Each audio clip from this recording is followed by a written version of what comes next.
हाय। Hello. सो ये video start करने से पहले मैं आप लोगों के साथ एक किस्सा या फिर बोले तो हम लोग बचपन में हम सभी ने किया होगा उसी को शेयर करना चाहता हूँ। तो आप सभी लोगों को याद होगा कि हम लोग जब बचपन में क्रिकेट खेला करते थे, तो क्योंकि हम लोग छोटे थे तो हम लोगों को बड़े बच्चों के साथ क्रिकेट खेलने का मौका नहीं मिलता था, और हम लोग को भी उन लोग के साथ खेलने का शौक़ था। पर उन लोग का दिक्कत ये था कि उन लोग के पास बैट बॉल हुआ नहीं करता था और हम लोग के पास हुआ करता था। तो इस चीज़ का हम लोग फ़ायदा उठाते थे, और फ़ायदा उठाने का ज़रिया ये था कि क्योंकि हम लोग के पास बैट बॉल था तो हम लोग को पहले बैटिंग चाहिए, हम लोग को आप लोगों को खिलाना होगा, और अगर आप लोग हम लोगों से ज़्यादा बदतमीजी करेंगे तो हम लोग बैट बॉल लेके चले जाएंगे। तो इससे फिर मैच रुक जाएगा, इसलिए उन लोग हम लोग से अच्छे से ट्रीट करते थे और हम लोग को खेलने का भी मौका मिल जाता था। इसी सिद्धांत को एक यूट्यूबर ने यूट्यूब में बताया था, और उसी से मेरा ऑप्शंस का जर्नी स्टार्ट हुआ था। बोला जाए तो मेरा ऑप्शंस का जर्नी, तो मुझे ये लगता था, और उसने जैसे बताया था कि ऑप्शंस बाय कर लो, 5,000 रुपये लगेंगे, 25 क्वान्टिटी बाय कर लो। मतलब बाय कर लो नहीं, मतलब उन्होंने बोला था अगर बाय कर लो और इसमें डबल ट्रिपल कहीं भी 3 गुना 4 गुना कुछ भी हो सकता है, लेकिन आपका लॉस उतना ही होगा जितना आपने डाला है, और वो भी पूरा का पूरा तो जाने का है नहीं, जाएगा तो नहीं, ऐसा तो है नहीं कि पूरा का पूरा एक ही बार में जीरो तो होने वाला है नहीं, तो तुमसे वापस तो चाहे वापस अगर लॉस हो रहा है तो कट तो कर ही सकता है। तो ये बात है। तो मतलब सिंपल बोले तो कि तुम लगा सकता है 5,000 रुपया, वो भी तुम्हारा लॉस होने का चांसेस नहीं है। हमको लगता था लॉस होने का चांसेस है नहीं, और प्रॉफिट होने का चांसेस है कि वो डबल ट्रिपल भी हो सकता है। ठीक है। तो मेरा पहला गलती यही था कि मतलब लॉसेस हो नहीं सकता। तो पर पहला गलती यही है मेरा। तो इसमें पहला चीज़ जो पहले मैं अपना कुछ प्रॉफिट एंड लॉस दिखा देता हूँ।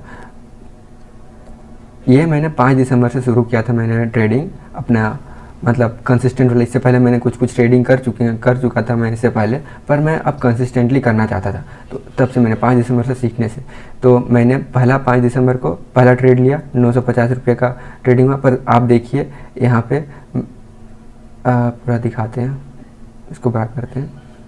देखिए 12:51 से लेके 2:52 मतलब 3 बजे तक, मतलब यहाँ मैंने ख़रीदा था, फिर यहाँ पे फिर ऐड किया, फिर यहाँ गया, उसके बाद तो इसमें मेरा कितना परसेंट, बस 10% का मेरा प्रॉफिट हुआ। और इसका बाइंग प्राइस दीजिए 209 है बाइंग प्राइस।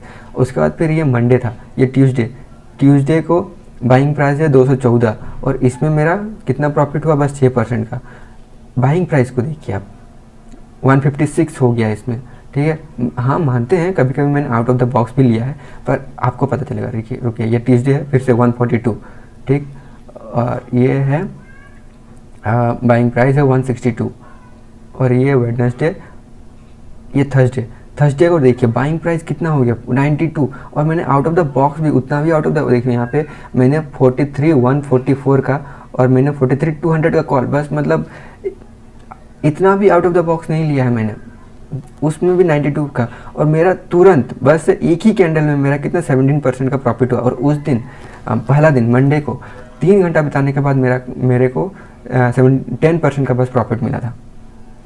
इससे हम लोग को क्या पता चलता है, जो सबसे पहला गलती किए थे, जो मुझे बिल्कुल नहीं पता था, जो कि है टाइम डिके होता है, मतलब थीटा डिके बोलते हैं इसको। तो इसका मतलब क्या है कि देखिए, जैसे अगर फ्राइडे से शुरू होता है और थर्सडे को ख़त्म होता है, मतलब एक्सपायरी थर्सडे को रहता है।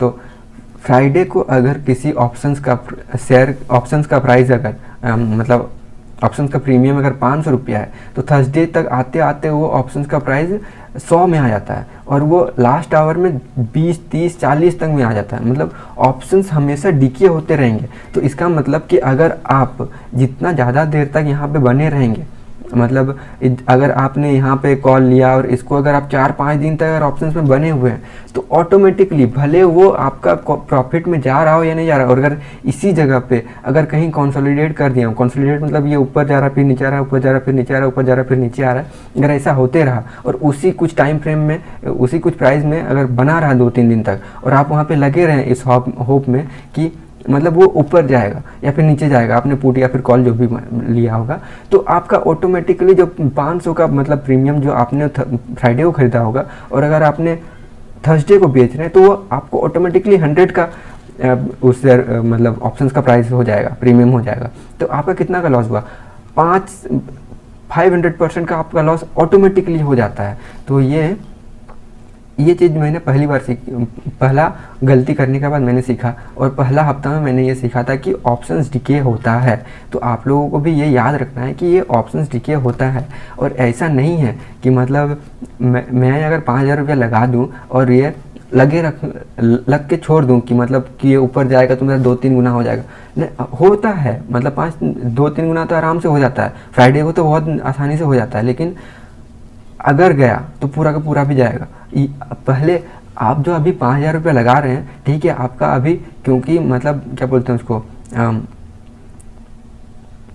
आपका मतलब रिस्क मैनेज्ड है, क्योंकि आपने बस 5,000 रुपये, आपको लगता है कि 5,000 रुपये गया तो गया ही, क्या ही जाएगा, इसलिए आपका डर है, मतलब उतना डर नहीं लग रहा है। लेकिन आप मानिए अगर आपको कभी गलती से आप बहुत अमीर हो गए और आपने अगर 20 लाख 30 लाख रुपए लगा दिए, क्या आप लोग उस चीज़ को छोड़ के जा सकते हैं 2-3 घंटा के लिए? नहीं ना जा सकते। उसी चीज़ को है, ऑप्शंस डीके होता है यहाँ पे। तो आप कभी भी अपना ऑप्शंस को स्टॉप लॉस के साथ लेना, और अगर आपको लग रहा है मोमेंटम के साथ जा रहा है, तो आपको जितना जल्दी हो सके निकल जाइए। ऑप्शंस डीके का मतलब होता है कि मतलब टाइम के साथ वो प्रीमियम, जो ऑप्शंस का प्रीमियम है वो घटते जाएगा, ठीक है, और वो घटते जाएगा। जैसे मंडे को भी घटता है, मंडे को घटता है, और वो मंडे और ट्यूसडे को ऑप्शंस का प्रीमियम बहुत ज़्यादा रहता है, और वो धीरे धीरे घटते जाता है। और जितना जैसे फ्राइडे का जितना मतलब थर्सडे को जितना एक्सपायरी का क्लोज आते जाएंगे, उतना ज़्यादा ये तेज़ी से घटेगा। जैसे एक्सपायरी, जैसे थर्सडे है, थर्सडे का अगर आपने 2 बजे के बाद अगर आपने प्रीमियम ख़रीदा या फिर प्रीमियम देखेंगे, तो वो 40 तक में मिलता है, 40-20 में भी मिल जाता है। तो अगर आपको 20 का प्रीमियम में अगर आपने उतना ही प्राइस लगाया है, मान लीजिए आप लोग मंडे को 5,000 रुपये लगाते हैं, 5,000 का अगर आपने ख़रीदा ऑप्शन, तो आपको शायद 100 क्वांटिटी 200 क्वांटिटी आपको मिल जाएंगे, ठीक है। और उसमें से अगर 20 का 40 भी बहुत तेज़ी से हो जाता है,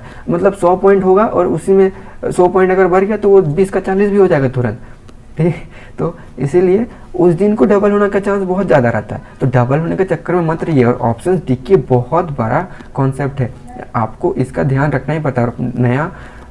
नया ऑप्शन बाइंग स्टार्ट करते वक्त ये सबसे बड़ी गलती होती है कि हम लोग को ऑप्शन डीके के बारे में पता नहीं रहता है, और इसके कारण बहुत लॉस होता है। तो आई होप कि आप लोग इसका ध्यान रखेंगे और देखेंगे, ठीक है। और अगर आपको इसके बारे में जानना है, तो अगर आपने ऑप्शंस बाइंग अभी स्टार्ट किया है, तो एक बार थर्सडे का वेट कीजिए, और उस दिन को आप ऑप्शंस कोई भी, मतलब जिस स्ट्राइक प्राइस में, जैसे अभी 43,224 में दिखा रहा है, तो इस जगह का ऑप्शन से को डाल के रखिए और उसको चेक कीजिए कि वो कितना 1 घंटा में वो कितना उसी जगह पे रहने पे भी कितना गिर रहा है, और आप देखेंगे। और जब एक्सपायरी हो जा रहा है, तो कुछ ऑप्शंस जहाँ पे जैसे आपने पुट यहाँ पे अगर ये अभी 43,144 में है, तो अगर आपने पुट का ऑप्शन को देख के रखा है, तो ये जो इसके ऊपर जो भी रहेंगे ना, वो सारे जीरो हो जाते हैं। तो आपने अगर बस ये सोच के रखा है कि मेरा तो जीरो तो होगा नहीं, छोड़ देते हैं, कितना आएगा कितना नहीं आएगा, ऐसा नहीं होगा। वो आपका पूरा का पूरा कैपिटल साफ हो जाएगा। तो ये है ऑप्शंस का मतलब टाइम डिके का कॉन्सेप्ट। इतना ज़्यादा इसको थीटा डिके बोलते हैं, कितना थीटा डिके हो रहा है कितना नहीं हो रहा है, थीटा डेल्टा कैसा है कितना नहीं है, इसको ग्रीक्स बोलते हैं। ये कितना हो रहा है कितना नहीं, ग्रीक्स कितना है आज का मार्केट का, ये सब देखने का कोई ज़रूरत नहीं है। ऑप्शंस मतलब आपको बस कॉन्सेप्ट पता रहना चाहिए कि मंडे को ऐसा डिके होता है, फ्राइडे को बहुत ज़्यादा डिके होता है, और जैसे जैसे आप मतलब मार्केट में ट्रेडिंग करते जाएंगे, ये आपको पता चलते जाएगा, ठीक है। तो आज का वीडियो में बस इतना ही है कि थीटा डिके होता है, ये दिमाग में घुसा के रखिए कि ऐसा नहीं है कि हम बस पैसा डाल दिए हैं या ऊपर जाएगा या फिर जाएगा तो पूरा जीरो नहीं होगा, जीरो हो जाएगा। इसलिए संभल के रहिए और जितना जल्दी हो सके अपना प्रॉफिट या फिर लॉस लेके निकलने का कोशिश कीजिए। हाँ, शुरू में हम लोग को पता ही नहीं रहता है कि कौन सा स्टॉप लॉस है, वो बात अलग है। तो उसके लिए हम लोग को प्रैक्टिस करना पड़ेगा 1-2 महीना। उसके बाद हम लोग को समझ में आता है कि कहाँ पे हम लोग को लॉस लेना है और कहाँ पे हम लोग को प्रॉफिट लेना है। सपोर्ट एंड रेजिस्टेंस थोड़ा थोड़ा समझ में आता है। जितना ज़्यादा आप टाइम बताएंगे उतना ज़्यादा आपको सपोर्ट रेजिस्टेंस समझ में आने लगेगा। तो यही था और थैंक यू। अगर कुछ भी समझ में आया हो या फिर कुछ भी, तो लाइक शेयर सब्सक्राइब कर सकते हैं। अगर देखेंगे तो हमको पता नहीं, वो करे नहीं, कोई देखेगा। ठीक है, थैंक यू और राम राम।